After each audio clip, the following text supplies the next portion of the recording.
So Sankranti సినిమాల జోరు మొత్తానికైతే స్టార్ట్ అయింది. ఎప్పుడైతే క్రిస్మస్ హడావిడి అయిపోయిందో, తర్వాత జనవరి ఫస్ట్ వీక్ ఎవరు పట్టించుకోరు. మొన్న ఫ్రైడే చాలా పేలవంగా వెళ్ళిపోయింది. ఎందుకు వచ్చిందో కూడా తెలియనట్టుగా.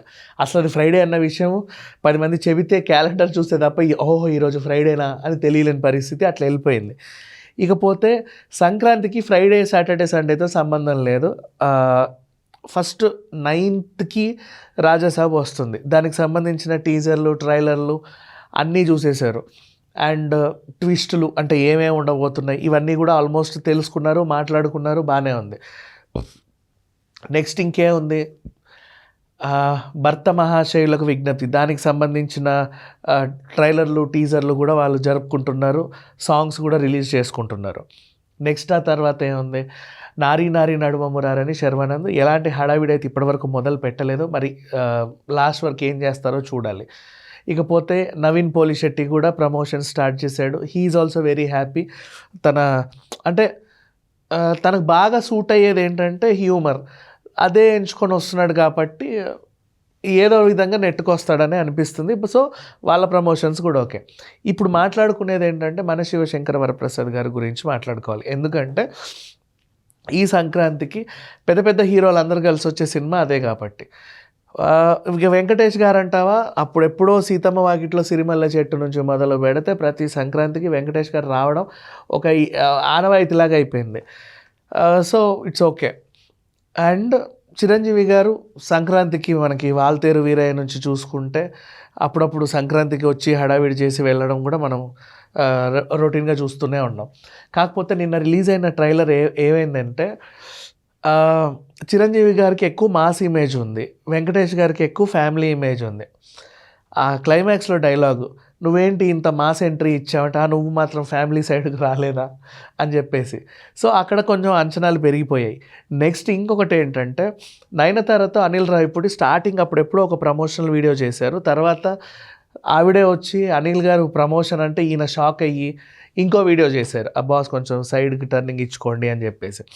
సో ఇప్పటి వరకు చూసుకుంటూ పోతే యాక్చువల్గా వీళ్ళు ఎప్పటి నుంచో ప్రమోషన్ స్టార్ట్ చేసుకుంటూనే వచ్చాడు. ఫస్ట్ నయనతార వీడియో నుంచి అనిల్ రావిపూడి హడావిడి మొదలైపోయింది. తర్వాత మీసాల పిల్ల సాంగ్, తర్వాత ఓ ప్రసాద్ సాంగ్, ఇప్పుడు వెంకటేష్ గారు చిరంజీవి గారి కాంబినేషన్లో సాంగ్, ఇట్లా చూసుకుంటే వీళ్ళ హడావిడి కూడా మొత్తం మొదలైంది. సో ఇప్పుడు అన్ని టీజర్స్, ట్రైలర్స్ చూసిన తర్వాత జనాలకంటూ ఒక ఇది పడిపోయింది. Rajasaab obviously India's biggest horror comedy cinema అని చెప్పేసి వాళ్ళు ప్రమోషన్స్ చేసుకుంటున్నారు కాబట్టి ఫ్యామిలీ జోనర్కి సంబంధం లేదు కాబట్టి అదేదో నెట్టుకొస్తుంది. ఇంకా మిగతావన్నీ ఫ్యామిలీ సినిమాలే. ఇవి పక్కన పెడితే మళ్ళీ తమిళ నుంచి జననాయకన్ సంబంధించిన ట్రైలర్ రిలీజ్ అయింది. అండ్ ఆ తర్వాత శివకార్తికేయన్కి సంబంధించిన సినిమా కూడా ఉంది. ఇట్లా పరాశక్తి, ఈ రకంగా చూసుకుంటే ఈ సంక్రాంతి అన్ని పెద్ద పెద్ద పెద్ద పెద్ద పెద్ద సినిమాలే. 9th నుంచి మొదలైతే నన్ను అడిగితే 14th, 15th వరకు ఈ హడావిడి సాగుతానే ఉంటుంది. సో ఇప్పటికే యూఎస్లో బోల్డ్ అని ఓపెనింగ్స్ అయ్యాయి.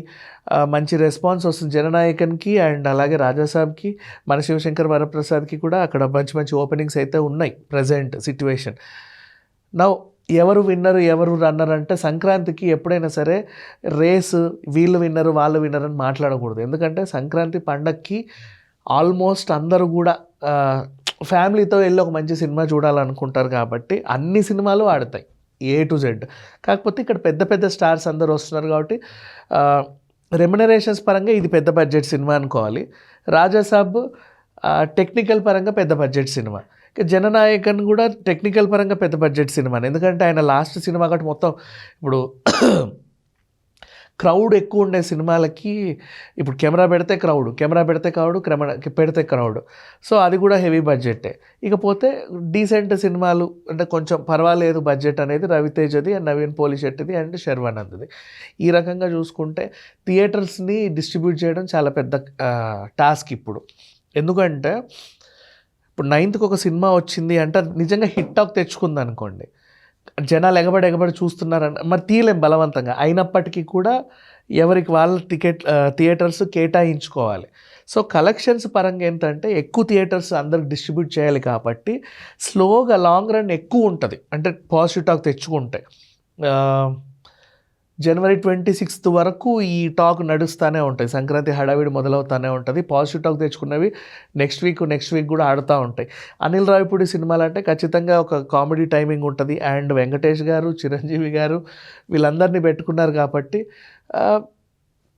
ఏదో రకంగా అయితే గట్టెక్కేస్తుంది. పెద్ద విషయమేం కాదు చెప్పాలి అనుకుంటే. సో ఇది సంక్రాంతి రేస్. నిన్న రిలీజ్ అయిన ట్రైలర్స్ మొదలు పెడితే ఇంకా రావాల్సినవి బోల్డన్ని ఉన్నాయి. అవన్నీ మైండ్లో పెట్టుకుంటే ఈ సంక్రాంతి అన్ని సినిమాలు హిట్ అవ్వాలని మనస్ఫూర్తిగా కోరుకుందాం. Thank you so much.